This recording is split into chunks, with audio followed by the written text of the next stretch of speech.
మనం కొంత ఆయన ఆరోగ్యం బాగుపడాలని కోరుకోవడమే తప్ప ఇందులో పెద్దగా ఆయన మీద కక్ష పూర్తిగా వ్యవహరించాల్సిన అవసరం లేదు. ఓకే, ఆనంద్ సార్ గారు, ఈ అంశం మీ దగ్గరకు వచ్చిందో లేదో, పేర్ని నాని గారు చాలా ఆవేదన వ్యక్తం చేస్తున్నారట సార్. ఎందుకంటే తర్వాత తాతంశెట్టి నాగేంద్ర గారు కూడా ఈ అంశం చెప్పాలి, ఎందుకంటే వాళ్ళ శాఖ ఇది, సివిల్ సప్లై శాఖ. ఏంటి నన్ను లేకపోతే నా కుటుంబ సభ్యుల్ని అరెస్టులు చేస్తున్నామంటున్నారు, మమ్మల్నే బెదిరిస్తున్నారు, మిగతా వాళ్ళు ఎవరిని కూడా చేయటం లేదు, ఇంత కక్ష అని చెప్పి ఆయన చాలా ఆవేదన వ్యక్తం చేస్తున్నారు. ఇది కరెక్ట్ కాదు కదా, ఆయన ఒక్కరే తప్పు చేశారండి, చాలామంది చేస్తుంటారు కదా, మరి వాళ్ళందరినీ ఎందుకు అరెస్ట్ చేయటం లేదు? అదే కదా ఆయన ఆవేదన, అదే కదండి. మేము అందరం దొంగలమే, నన్ను నా ఒక్కడి మీద పడతారేంటి? అలీబాబా 60 దొంగల్లాగా జగన్మోహన్ రెడ్డి 60 దొంగలు, అందరూ దొంగలే. అందులో ఎవరో నీతిమంతులు లేరు, నిజాయితీ పరులు లేరు.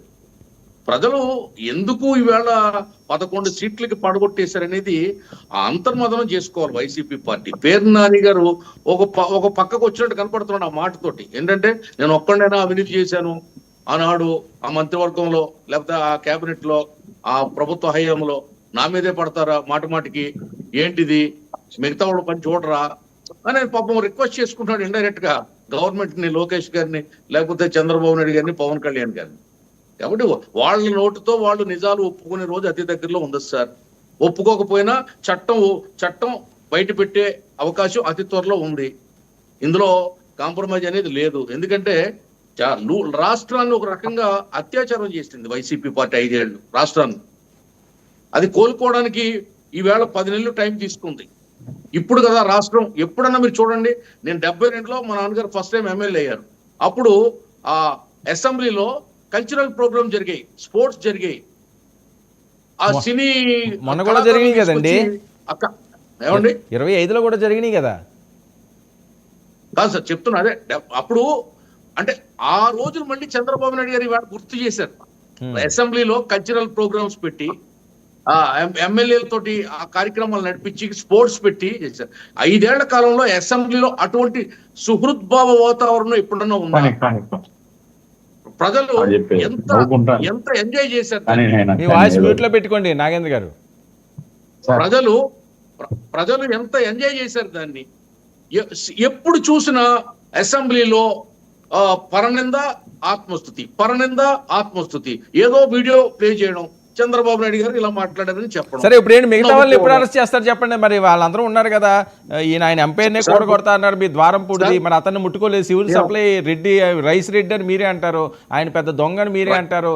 ఈస్ట్ గోదావరి, ఉభయ గోదావరి జిల్లాలు దోషిసేడు ఆయన బియ్యంతో అంటాడు, మరి ఆయన్నే అరెస్ట్ చేయాలి కదా. ఆయన ఆవేదనలో అర్థం ఉన్నది కదండి. సార్ ఇక్కడ ఈస్ట్ గోదావరిలో చంద్రశేఖర్ రెడ్డి గారిని రైస్ పీస్ రెడ్డి అంటారు. పీస్ ఏంటి మళ్ళీ? Rice piece Reddy, okay. అంటే బియ్యాన్ని నూకలుగా మార్చి దాన్ని కూడా అమ్ముకున్నటువంటి నూకరెడ్డి అనమాట, రైస్ నూకరెడ్డి అనమాట. అందుకు రైస్ పీస్ రెడ్డి అంటారు ఆయన.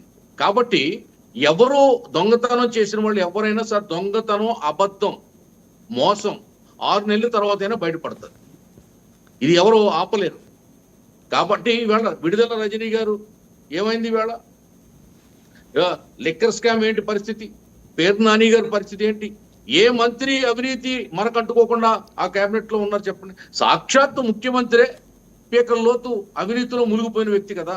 ఆ పార్టీ, ఆ పత్రిక, ఆ ఛానల్, ఆ మొత్తం వాళ్ళ చరిత్ర అంతా కూడా అవినీతిమయమే కదా. మీరు ఎప్పుడన్నా చూసుకోండి, రాష్ట్రం ఏర్పడిన తర్వాత నీలం సంజీవ్ రెడ్డి గారు కానీ, టంగుటూరి ప్రకాశం మంత్రులు కానీ, దామోదర సంజీవయ్య గారు కానీ, వాళ్ళ దగ్గర నుంచి చూసుకుంటే ఈవేళ చంద్రబాబు నాయుడు గారి వరకు, ఒక్క రాజశేఖర రెడ్డి ముఖ్యమంత్రిగా ఉన్న తర్వాత ఐఏఎస్లు, ఐపీఎస్లు ముద్దాయిలుగా జైలుకు వెళ్ళారు. మళ్ళీ ఇప్పుడు జగన్మోహన్ రెడ్డి ముఖ్యమంత్రి చేసిన తర్వాత ఐఏఎస్లు, ఐపీఎస్లు ఈవేళ స్కామ్స్ లో ఇరుక్కున్నారు, బెయిల్ కోసం కోర్టుల చుట్టూ తిరుగుతున్నారు. చరిత్ర సార్ ఇది. ఏ ముఖ్యమంత్రి కుటుంబం కానీ, ఏ ముఖ్యమంత్రి హయాంలో మంత్రులు కానీ, ఐపీఎస్లు, ఐఏఎస్లు కానీ, ఆఖరికి ఎంఆర్ఓ స్థాయి అధికారులు కూడా ఎప్పుడు కూడా కోర్టుకు ఎక్కలేదు ఆ పరిపాలనా కాలంలో. అంత దారుణమైనటువంటి దగాకోరు పాలన, అవినీతిమయమైనటువంటి పాలన రాష్ట్రంలో అందించిన ఘనత జగన్మోహన్ రెడ్డి గారు. ఓకే. లక్ష్మణ్, ఏంటి కొడాలి నాని గారు అంత ఆవేదన వ్యక్తం చేస్తున్నారు? నేను ఒక్కనే తప్పు చేశానా? నేను మా కుటుంబం మీద కేసులు పెట్టారు, సివిల్ సప్లైలో ఎవరు లేరా తప్పులు చేసిన పేర్ని నాని వాళ్ళు. గారు కొడాలి నాని సారీ గారు. సారీ సారీ పేరు నాని. కొడాలి నాని గారి కోసం ఇందాక పెట్టి మాట్లాడుకుంటే ఆయన మీదకే వెళ్ళిపోతున్నది. ఎలా ఉందో ఆయన ఆరోగ్యం పాపం. లక్ష్మణ్, పేరు నాని గారు. వర్మ గారు, ఉమ్.